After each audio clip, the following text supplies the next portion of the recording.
Assalamualaikum warahmatullahi wabarakatuh. Apa kabar anakku sekalian? Alhamdulillah.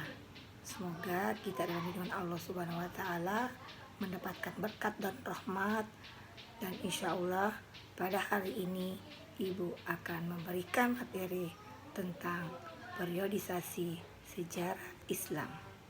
Harun Nasution dalam bukunya berjudul Islam Ditinjau dari Berbagai Aspeknya membagi sejarah Islam ke dalam 3 periode besar, yaitu sebagai berikut. Yang pertama adalah periode klasik, yakni periode yang berlangsung pada tahun 650 hingga 1250 Masehi.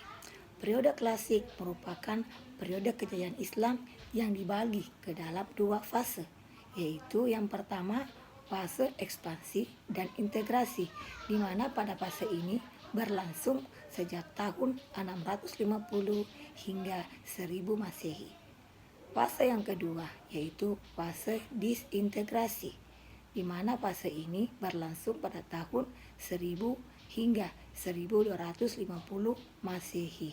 Periode kedua yaitu periode pertengahan, di mana pada periode ini terjadi pada tahun 1250 hingga 1800 Masehi.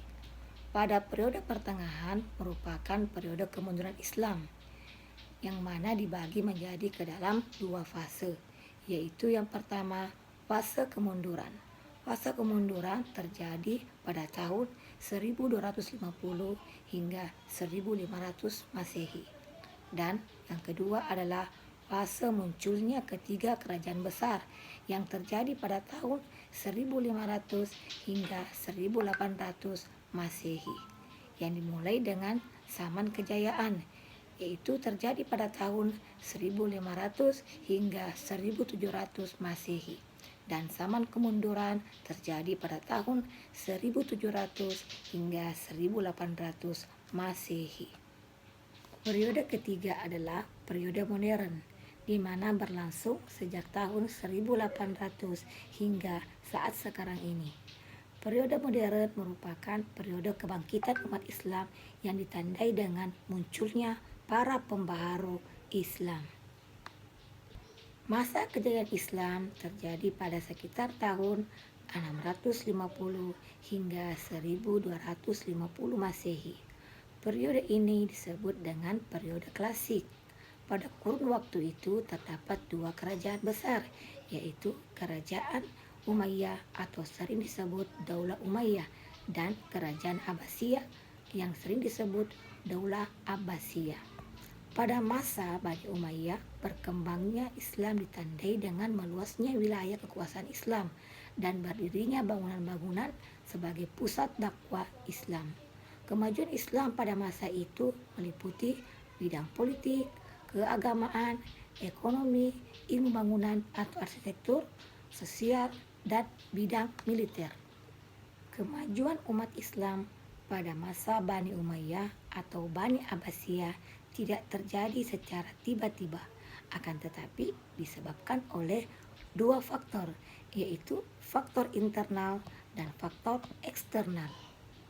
Faktor internal antara lain konsistensi dan istiqomah umat Islam kepada ajaran Islam. Yang kedua, ajaran Islam yang mendorong umatnya untuk maju. Yang ketiga, Islam sebagai rahmat seluruh alam.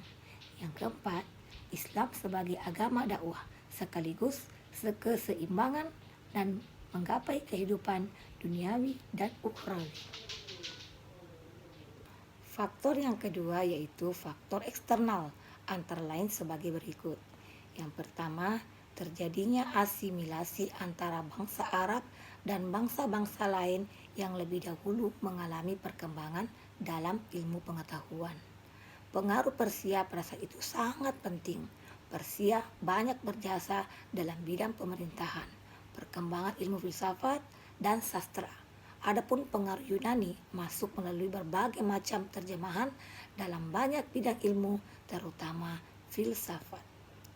Faktor eksternal yang kedua yaitu adanya gerakan terjemahan Pada masa periode klasik, usaha penerjemahan kitab-kitab asing dilakukan dengan giat sekali. Pengaruh gerakan terjemahan terlihat dalam perkembangan ilmu pengetahuan umum, terutama dalam bidang astronomi, kedokteran, filsafat, kimia, dan sejarah. Menerus menuntut ilmu meskipun harus ke negeri Cina. Bukan hanya ilmu agama yang dicari, tetapi ilmu-ilmu lain yang berhubungan dengan kehidupan manusia di dunia ini.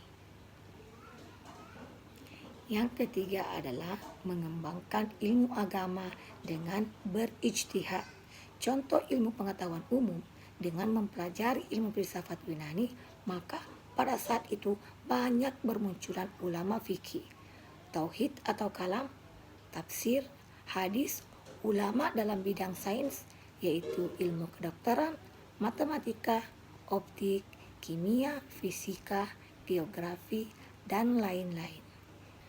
Yang keempat adalah ulama yang berdiri sendiri serta menolak untuk menjadi pegawai pemerintahan. Itulah tadi materi tentang periodisasi sejarah Islam yang telah kami sampaikan. Semoga bermanfaat dan insya Allah berkah. Lebih dan kurangnya mohon dimaafkan. Wabillahi taufik wal hidayah.